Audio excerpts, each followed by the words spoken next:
Okay folks, hi there, welcome to day 2 in the 5-day brand building challenge. Did you like day 1? Pretty good, wasn't it? I thought it was anyway. And I think there are some really good points there. I hope it certainly made you think, and more importantly, I trust that you took advantage of the assignment and you got into action and you created yourself a little bit of content. Wouldn't that be great? Now, you've probably already been creating content before you saw that lesson, but hopefully the tips that I gave you in that lesson will help you move your content creation efforts to a better place. So that's it. Now, day 2, what's that about? Video capers. Let's have a look. So essentially we're talking about video, the use of video marketing techniques, etc. In particular, we're going to be using the YouTube platform to do at least a good part of the work for us. I'm not going to be covering Facebook Live. That's a specialty topic, I think, and I'll leave others to do that one. But video works well. It works very well. I love doing videos, contrary to what some people have said about me.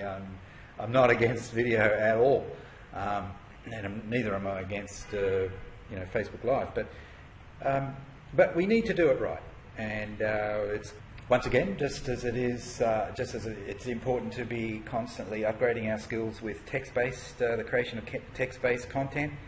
Video is the same. Now, some people get very nervous about using video, particularly when it comes to when it's about fronting a camera and talking, okay, without notes. And you know, I've had a lot of people over the years, hundreds, perhaps more, I don't know, over the years say to me, the mere thought of recording a video in front of a camera, or talking in front of a camera is terrifying. But sure, I mean, when I did my first video, speaking to the camera there, sure, I was nervous, and I don't think it was very good video. Don't think the result was very good, but you know something? Once I'd been doing it for a little while, I'd got maybe 10 videos under the belt, I was feeling much more relaxed about it. And I was definitely feeling more confident about it. So I'm sure the same thing will happen with you. And of course, there are ways to make it easier and simpler. You can use a little bullet. Anyway, we're going to get into that. We're going to get into that a little bit. This will be a short lesson. It's definitely not in any way, shape or form the definitive lesson on video content creation. No way. But I'll give you enough tips. I'll give you enough tips to give you some, some knowledge so that you can start doing something. And by the way, it doesn't matter if you've never done one before. Use the challenge as an opportunity to confront your fear. And just do it anyway. It doesn't matter. And hopefully you'll post your video in the group as part of the challenge, so that we can see it and give you perhaps some helpful comments, or even some positively constructive comments as well. Now, okay, so the issue of creating the video is obviously important, and overcoming your fear, that's really important. But before we talk any more about those particular issues, let's just have a look at the background work that we need to do to be able to create a good video. Now, of course, fronting a camera is a little bit nerve-wracking, particularly if you've never done it before in your life. I think it's probably more nerve-wracking if you're doing a Facebook Live, and we'll be talking about Facebook Live later on in this challenge, in the 5-day challenge. But this one is more about recorded content, so it's easier in the sense that you can, you get many chances to get it right. Okay, so if you make a mess of it the first time, okay, start again and do it again. Okay, whereas with Facebook Live, it's showtime, folks. But so this is easier. This is an easier place to start. Now, why should you use video? Why should you create video content? Good question. The answer, well, I guess there are a couple of answers. One of the answers is to do with the fact that obviously it'll improve your branding. It'll improve your posture, your authority ultimately, particularly when you become more effective at creating video content. But you can also use video via the YouTube platform to get yourself some traffic, which in turn could produce some leads. Okay, you can kill two birds with one stone. Okay, so I get new eyeballs on my YouTube channel. I've got three YouTube channels, but I get them on one of my YouTube channels every day. It's not a huge YouTube channel, but the leads that I get from it are usually high quality. Why? Because people have already had a chance to get to know me before they make an inquiry, before they reach out, put their hand up. Okay, so it can be. I don't get a huge volume of leads, but the quality tends to be on the high side. YouTube videos or video content can also help you convert more leads into sales. Because let's say you had a lead that you gained from other sources. All right, you've got this lead. If you were to send them a video that was topic specific, that would be interesting to them, that would be perfect for them to watch, it will improve your posture with those people. In other words, your credibility with those people, and in all probability makes it more likely that they'll do business with you. You see, so the more credibility that you have, the better it is. And of course, this point can be used for any of the lessons that I've got in this series, text-based content and so on. But we just want to remember these fundamentals. We want to keep reminding ourselves about these fundamentals because they are important. They do work. So video is definitely a potent way to communicate your message, demonstrate competence, build your credibility, build your brand, and generate leads, and even help you convert them. Okay, so what are the steps to success? Let's have a look. First up, of course, you pick a topic for your video. Now you don't have to do this next one. If you're not primarily looking to generate leads from your content on YouTube, you can dispense with this one. But if you also see this as a lead generating exercise as much as it is a brand building and credibility boosting exercise, you will take an approach with video that revolves around specific keywords that are relevant and appropriate for your niche. Okay, so that's the second step. Research keywords. Research the keywords that people are searching on. Create bullet points. Create bullet points. So once you've decided on your keyword, you can decide then on the bullet points that you're going to cover in that video. And the keywords that you use will form part of a headline. Okay, so the keyword phrase could be make money from home USA. Okay, not that it probably would be, because that'd be, I'd imagine, be a very competitive search term. But when you do research your keywords, you're wanting to look for keywords that aren't quite as competitive. But let's say it was work from home USA. Well, perhaps you'd create some bullet points around that. But you'll see during this lesson that I drill down. I want to find out what the hot buttons and the pain points of people are, and then if I can find keywords that align with those pain points, then I've perhaps got myself a perfect content idea for my video. All right, we'll do more of that shortly. Talk direct to can. Yeah, that's really important, and don't use notes. Upload to YouTube. That's the next thing you need to do once you've saved the video to your hard drive or your device, whatever. Add description and tags, and promote the heck out of it. Promote the heck out of it. You've got to promote your videos. First one, pick a topic. Here are some ideas for you. Tightly align the topic to the needs and wants of your niche. Start with the pain point. What is the primary pain point experienced by people in your niche? What is their hot button? Focus on pain points and decide on the micro pain points associated with the prospect's primary pain point. Now let's say you're promoting training products. Okay, that help people get more traffic and leads. All right. So you're promoting it to marketers. All right. Which is one of the things that I do. So I can talk at length about this particular topic. And so you've decided that the struggling marketer, their main pain point is that they're not generating enough leads. All right, that's good. But can we drill it down some?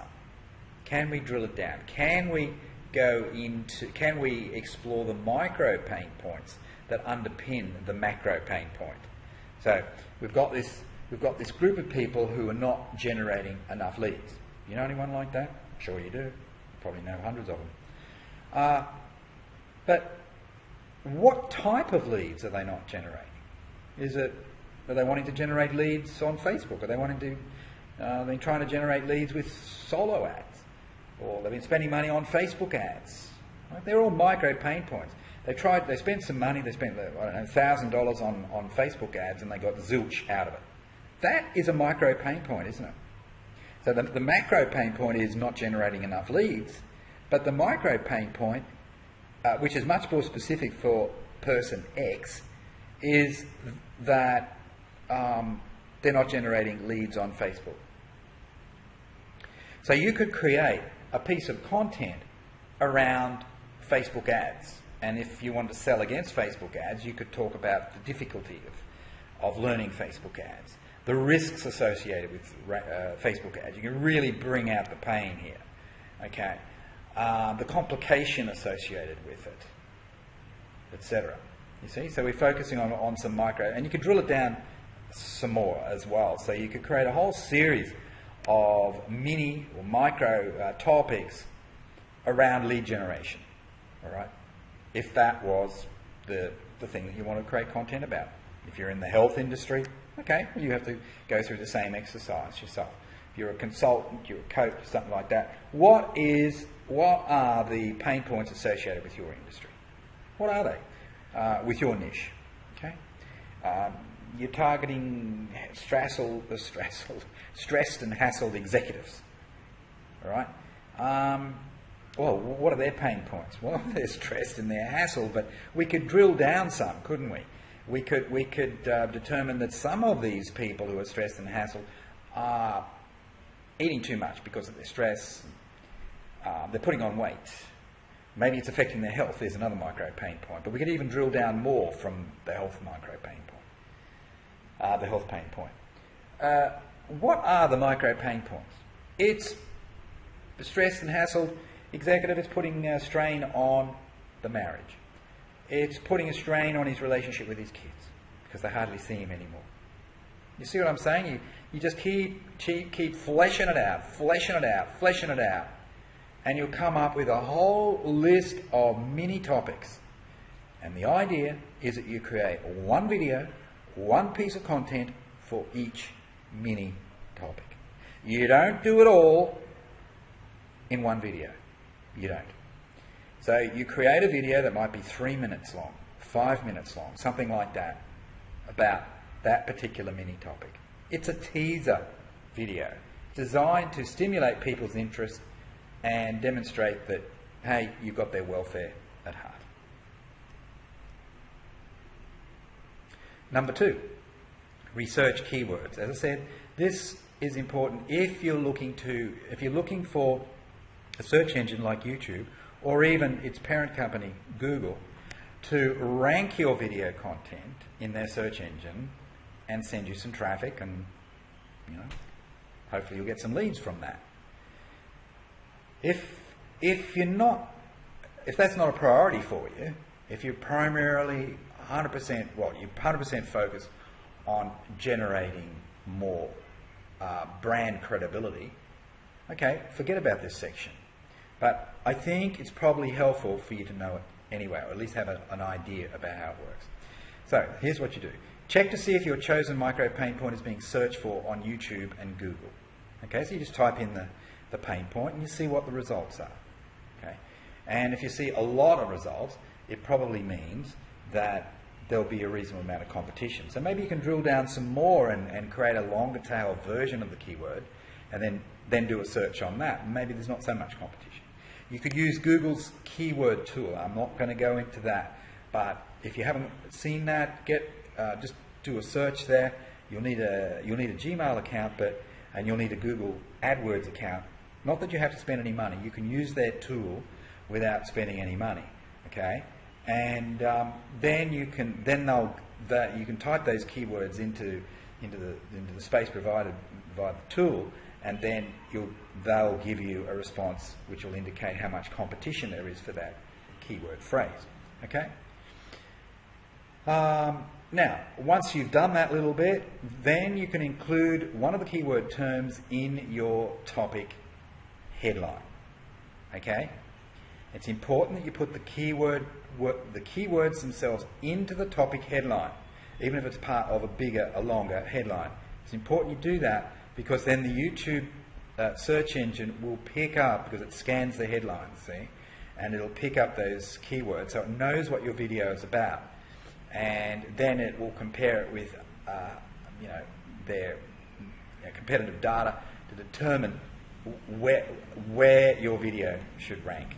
If there's a lot of competition, obviously you'll be at the bottom.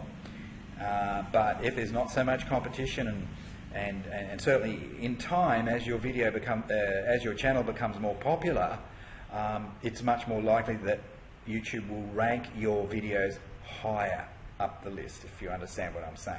Okay, but you've got to start at the bottom. You've got to start somewhere, and just keep doing it, keep doing it, and then you can look forward to getting some free traffic from YouTube and possibly also from Google. You can write your headline now if you haven't already done it. Okay, so get that headline thing done. Get it done. It's real important that you come up with some kind of a headline that will attract people's attention, whilst at the same time maybe getting a little bit of free traffic from the search engines. Next step is to list the bullet points you plan to cover in the video. Okay? So you're just doing this on a piece of paper or on a spreadsheet or a Word document or something like that. It'll just help to stimulate your creative juices. Do not write a script. Keep it to the bullet points. Okay? So you just want bullet points, so that you could if you're doing it in front of, let's say, your laptop, you're using the laptop camera, you can use sticky notes and put your bullet points on the screen there. It'll automatically do it for you, and you can just read the bullet point and then just talk around each bullet point. That's it. But do not write a script. Why? Because people can tell that you're reading it. They can. Okay, so it's different with a PowerPoint presentation. People expect the text to be read. But when you're just doing a YouTube camera type video, you want to just talk authentically. All right, but it's okay to use bullet points to prompt you. And remember, we're only talking about a 3 or a 4 minute, perhaps 5 minute video. Practice it a bit before you start, of course. Memorize the points, or at least write them on a large card for easy reference when recording your video. Or, if you're doing it in front of your computer, use sticky notes or something like that that will keep the points up there in front of you on the screen, and no one else will see it. No one else will see it. Talk direct to cam. Do not look at your notes or bullet points unless you're using the sticky note thing. Okay? If you're not using the sticky note thing, you'll have to commit your bullet points to memory. A possible way out of that is, as I said before, is to write them up in big, using a felt tip pen on a large piece of paper, and kind of have it in front of you. No one can see it, and you can probably do that. But it's better if you can just memorize the bullet points. There might only be 3 or 4 bullet points. Okay? Do not allow yourself to be distracted. Look straight at the cam, just as you'd be looking at someone if you were talking with them. They're in the same room as you. They're in front, and you're just talking with them. Don't allow yourself to be distracted. You want to make that connection with people.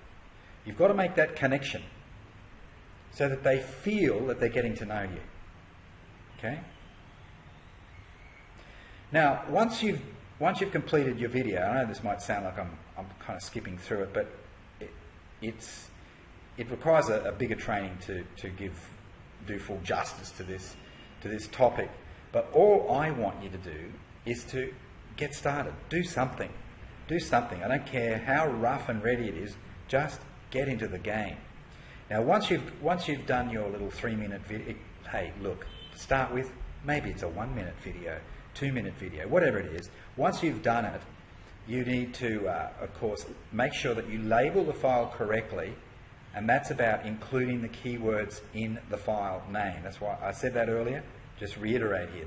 You want to save the file using the headline, the keyword impregnated headline that you've previously selected. This is important because when you upload it to YouTube, YouTube will then read that headline and decide where to rank it and if they will rank it.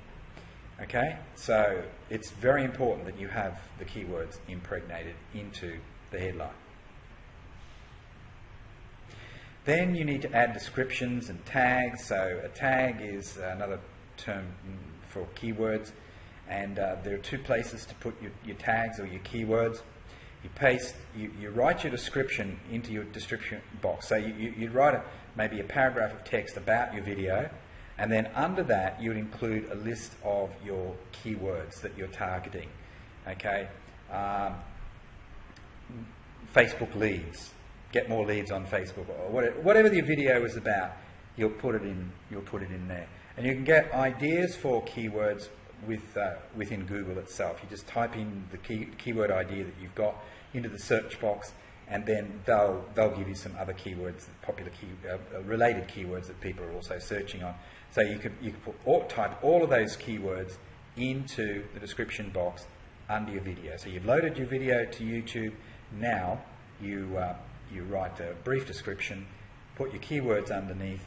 Underneath that, I believe this works. Underneath that, you copy and paste the URL that YouTube are going to give you. You put that into your description box as well. And then you put the same keywords into the tag box, which is under the description box. Okay, so you just repeat it. That's all you do. You put the keywords into the tags box. That's about it. Now, one other point which I think is worth talking about, but I haven't included in the formal presentation, and that is to do with the thumbnails. Thumbnails are important, and I can tell you something. If you went to one of my YouTube channels and you look back a year or something like that, you'd see that I haven't given a lot of prominence to thumbnails, but now I do, much more prominence to thumbnails. So it's important that if the thumbnail that YouTube suggests based on the content of your video, they'll just take a little, like a screenshot, and then offer you a few thumbnail selections. It's important that if you're not happy with the thumbnail they give you, that you upload something else from your hard drive, just a photo, an image, something that is relevant but eye-catching. Okay, so that is really important that you do that. So you add your description, you add your tags, and you make sure you've got a good thumbnail. And then finally, we promote the heck out of it, or promote the hell out of it. Options. Facebook, of course. You're on Facebook, use it in all its different ways.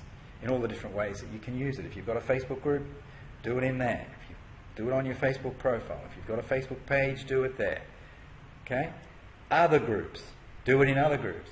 Twitter, are you active in Twitter? Okay, you can do it there. Twitter's a really good platform for that kind of thing. IG, Instagram.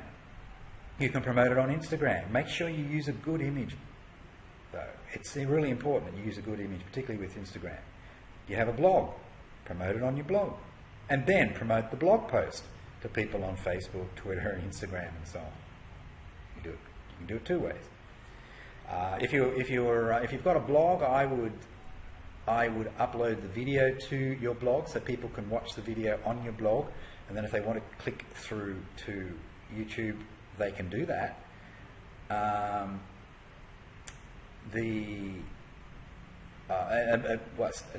me rephrase that. With YouTube, the idea is to grab the embed code, okay, and you'd copy the embed code, and the embed code can be found when you click on the share button underneath your video. So once you've uploaded it and you've published it, don't forget to publish, press the publish button. You can then get the embed code by going to the share button underneath your video, copy that code and then paste it into your blog post. All right, and then write a bit of text at the beginning of the video, a bit at the end, and there you go. You've got a blog post. So you're leveraging the content that you've already created, so it becomes more like a video blog, a vlog. Okay, so that works well. Commenting. So let's say you're commenting on other people's groups. There may be an opportunity for you to mention your latest video. You've got to be careful about that, but there may be an opportunity to do that. But more appropriate is if you're commenting on other people's blogs. Now, most bloggers will allow you to include a link. Okay, they'll allow you to promote, because if you're giving a valuable comment on someone else's blog post, it's no skin off their nose for you to be rewarded by giving you the permission to include a link. So you could include a link to your video, YouTube, say the YouTube link, or if you're doing a blog post, you could give them a link for the blog post, and then you get people onto your asset, not someone else's asset like YouTube. All right, so they're now on looking at your asset, and next thing you know, they may be opting into your email list. You see, so there's different ways of doing it, but commenting can work well. It's a bit time consuming, that's the only thing. Commenting on other people's niche-specific blogs, it is a bit time consuming, but can be quite worthwhile over the medium term. And of course, if you've got an email list, well, promote it to your email list, and perhaps do it on more than one occasion. So don't just send them one email, send them a follow-up email, a reminder, or you could do it in the PS in the reminder, so your next email might be about a different topic, but in the PS you could say, hey, don't forget to have a look at my latest video on XYZ topic, and here's the link again, just to make sure you don't miss out. All right, so you could do it 2 days in a row with an email list, with your email list. So that's basically it. That's the real fast version of, that's the real fast video training lesson for you today. There is more to it, but look, at the end of the day, we just want you to get started if you haven't already done so. If you're already doing a bit of video content, there may be a tip here or there that will help you to brush up on your skills, and then you can participate in the challenge as well. So go and create some video content, and let's see it. Let's see it. We promise we won't laugh too much. All right, and there's my membership site, I Am for Fun. You cannot join I Am for Fun directly. You have to, if you want to get involved with one of my training programs. I've got some small ones you can start with. You will have access to I Am for Fun, but you need to access that training separately, and then once you've been approved, then we open up the doors for I Am for Fun. Okay, there should be a link somewhere somewhere near this video regarding one of the low-cost training options that you can get involved with, and then you can get real serious about getting this content thing working properly. Okay, you can go into more depth, because that's what most people need. They're far too superficial, and they think that just getting a few tips here and there is going to turn them into marketing superstars. It won't. But anyway, enjoy this series, day 2, and look forward to sharing day 3 with you tomorrow. All right, this is Kim Willis. Bye.